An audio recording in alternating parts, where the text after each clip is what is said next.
Vous ne voyez pas.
Les ingénieurs pirates.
À l'occasion de votre visite de travail.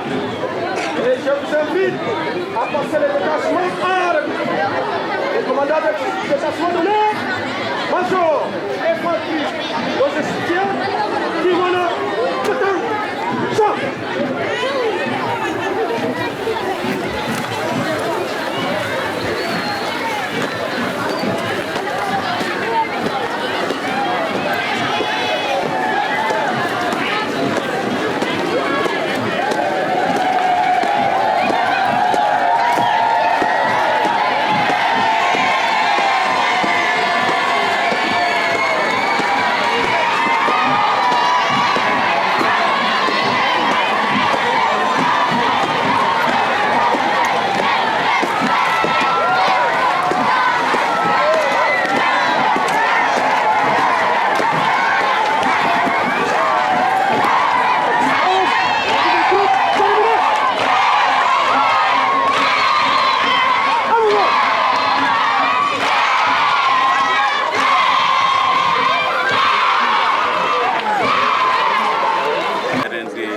SAC et Minova. Nous remercions de votre plaidoirie avec le bailleur. Aujourd'hui, nous lançons les travaux ou avec les contrats que vous avez pris avec l'entreprise Montgabaron pour réaliser les travaux qui consistent à protéger le mur de soutènement qui va faire 30 mètres et nous vous demandons si vous pouvez lancer les travaux.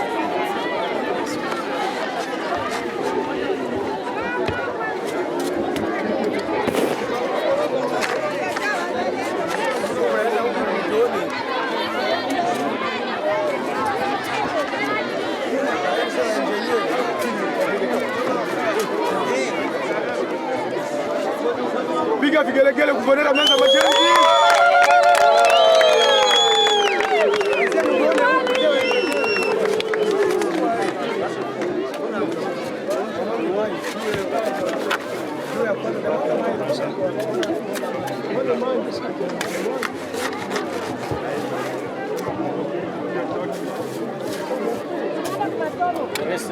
Merci beaucoup, Excellence. Ouais. Montrer maintenant comment.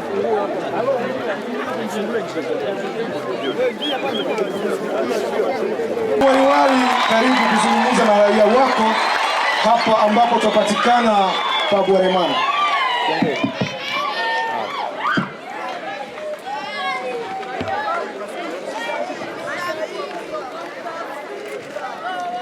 Honorable président de l'Assemblée provinciale du Nord Kivu, honorable député de la province du Nord Kivu, Son Altesse le Moami de la chefferie de Baoundé, Monsieur le directeur provincial de la FPI, Monsieur le directeur provincial de l'Office de route, Monsieur le responsable du TPIR,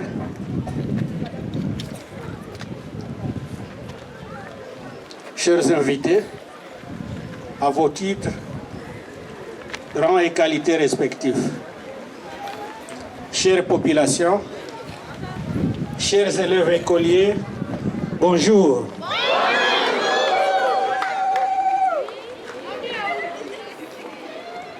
C'est un plaisir pour moi et un honneur qu'on se retrouve ensemble ce matin pour lancer les travaux de réhabilitation du pont Renga, un pont d'intérêt public qui était en train de s'affaisser, coupant ainsi la liaison entre Goma et Minova. Nous sommes arrivés ici, je pense, le mois de février ou de mars, sur le cri d'alarme de la population, nous annonçant les dangers de cet affaissement de ces ponts. Et nous avions promis que nous allions donner une réponse. Malheureusement, avant que nous n'ayons les fonds, l'ennemi avait occupé une partie du tronçon. Cela ne nous avait pas découragés. Nous avions recouru au bailleur de fonds grâce à l'impulsion du chef de l'État, commandant suprême Antoine Tshisekedi Tshilombo, à qui nous rendons les hommages le plus déférents, qui a boosté ses services. Et aujourd'hui, nous avions eu le financement du FPI. Ça signifie que ce pont sera réhabilité. Les travaux vont durer 8 mois et donc le trafic va reprendre avec beaucoup d'assurance. Je me félicite qu'on se retrouve ici. Grâce au courage de FARDC et de Wazalendo. Kama mnakumbuka mwezi wa 5, nani kati yenu alikuwa anafika hapa? Hapa kwa hii kilalo hapa. Hakuna mtu. Mimi mwenyewe nilifika, tukaona kama Bweremana inakuwa muhatari. Iliniomba nifanye siku 10 hapa pamoja na nyinyi.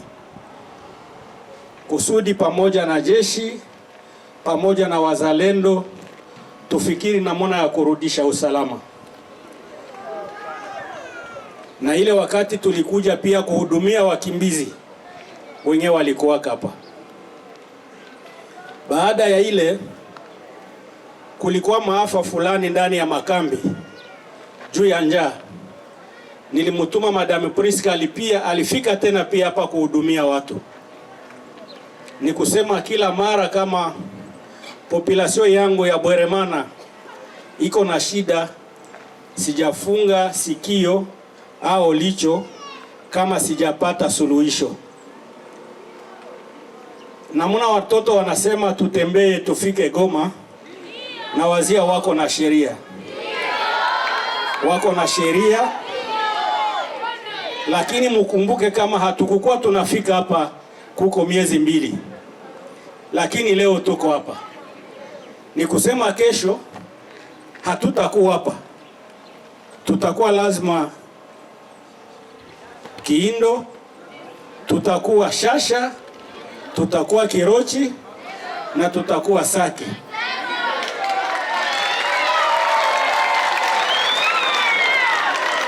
Tusikilizane kidogo. Mimi nawasikia, lakini munajua kama tunapigana na wateroristi. Wateroristi hawana moyo. Wao kuwaua pale kwenye muko hawajali kitu. Munajua kama walipiga mabomu ndani ya makambi. Si munajua ile? Eski ni lazima tuendelee kuzika watu?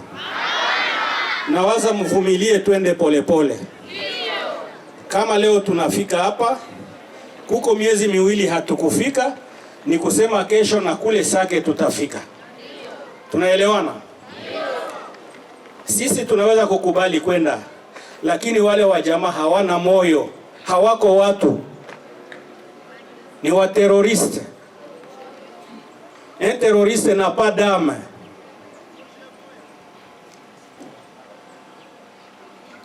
Tunaelewana? Donc, soyons patients. Les commandants suprêmes et toute la hiérarchie de l'armée et de Wazalendo ont déjà mobilisé toutes les énergies pour que la paix soit rétablie. C'est un problème de temps. Et ça va arriver très bientôt. N'est-ce pas? Je suis certain, avec les assurances que j'ai eues de Wazalendo, que maintenant nous pouvons arriver à Kiindo. Même maintenant. Parce qu'ils sont déjà là. Est-ce que vous le savez? Vous ne le savez pas parce que vous n'arrivez même pas ici. C'est qu'aujourd'hui nous sommes capables, si nous voulons maintenant, d'arriver à Kiindo parce que nous avons nos forces là-bas. Et donc nous allons continuer à avancer doucement, avec assurance, jusqu'à rétablir la liaison entre Bweremana et Sake. Tunasikilizana? Ce qu'il faut plutôt dire, c'est que les brebis galeuses, les enfants égarés qui défendent la cause du Rwanda doivent savoir qu'avant tout ils sont congolais. Il faut qu'ils quittent le rang de ces terroristes, qu'ils reviennent vers le camp de la patrie et qu'ensemble nous puissions combattre ces agresseurs. Je crois que c'est la grande mission. Tunasikilizana? Jana nilipata message ya kusema kama adui kwa anatuma mabarua huku ya kusensibiliser vijana wa mufate kule kupori. Je crois qu'on doit être conscient. We kijana huko Bweremana, pahali ya kufanya shamba, pahali ya kuunga jeshi mkono wala wazalendo, unaenda kumufata adui kule kukilima ya Kiluku. Itakufalia nini? Wale wa jamaa waliopotea, wala akili yao inakuwa kama inakuwa na vurugo kidogo, tungewaomba warudi ndani yetu, pamoja tupigane na adui. Na waza ndio kitu ya maana. Adui hana nguvu. Wenyewe wanapatia adui nguvu ni sisi. Kama tunamwacha adui yeye peke huko, mtaona hata fanya hata juma moja katikati yetu. C'est vrai ce que je vous dis. La force de l'ennemi provient de nous. certains de nos compatriotes qui ont trahi leur nation, qui ont oublié qu'ils sont Congolais et qui pensent défendre la cause d'une autre patrie. Ce sont des traîtres et ils le paieront cher. N'est-ce pas? On doit être conscient des actes que nous posons. Donc mobilisons-nous plus. Ensemble, nous sommes capables. Parce que le chef de l'État est déterminé. Il a les soucis des conditions dans lesquelles vivent les déplacés. Les conditions dans lesquelles les enfants vous étudiez. Et il n'y a rien qui puisse vous mettre dans les bonnes conditions que le retour de la paix. Nous pouvons bien vous assister, mais ça sera toujours insuffisant. Lorsque j'étais venu pour la première fois, nous avions emmené ici 25 tonnes. On n'a pas été capable de nourrir tous les ménages. Et les ménages qui ont eu de la chance, c'était 1 kilo par ménage. Nous sommes revenus pour la deuxième fois avec 25 tonnes. C'était la même chose. Donc tout ce qu'on peut vous donner de meilleur aujourd'hui, c'est la paix. Et le chef de l'État est déterminé. Et je sais que ça va arriver. C'est un problème de patience. Donc musike kama uvumilivu kidogo, tutatembea tunafika Sake. Me tusiende kujitia ndani ya bunduki ya watu wenye hawana moyo, wenye hawana huruma, wenye hawajui watoto, hawajui wa mama, hawajui wa baba, wenye walisha kupoteza kichwa. Je crois que ce qui est important, c'est ce que nous faisons. Combiner le rétablissement de l'autorité de l'État avec les infrastructures. Et nous allons faire cette politique. Parce que c'est ce que veut le chef de l'État. La modernisation de villes et de provinces et de territoires. Et nous sommes en train d'exécuter sa vision, son idéologie. Et donc aujourd'hui, c'est un jour où il a plu au commandant suprême, par le trichement de ses services, d'avoir le fonds qui vont nous permettre de réhabiliter ces ponts. Et dans 8 mois, vous avez un pont fonctionnel. Pour les autres doléances, nous n'avons pas une oreille sourde, nous avions entendu. Et nous allons revenir vers vous pour une réponse. N'est-ce pas? Donc tuvumilie kidogo, kwa leo tufanye hii ya leo. Ya kesho tuiachie Mungu. Haina vile. Tunawashukuru tena na kuambia kama Iberia tutatia hapa. Hii kilalo tutatia hapa. Ni ya population. Usalama ni ya population. Ndio tafanya kusudi hii makazi endelee vizuri. Isikue kesho wanatia mchanga hapa, munaiba. Sima munaiba. Chuma munaiba. Haitaisha. Haina vile. Lakini tuchungane kusudi vifaa yote tanonolika juu ya kujenga hii kilalo, tuichunge vizuri kilalo imalizike kwa muda. Naalika pia wenzetu wa FRDC pamoja na wazalendo wafanye usalama nyingi hapa kusudi hizi makazi zisipate tatizo. Merci beaucoup à tous. Merci aussi au FRDC et aux wazalendo que je félicite sincèrement pour le grand travail abattu. Sinon, on ne serait pas arrivé ici. Merci beaucoup. Asante sana. Excellence.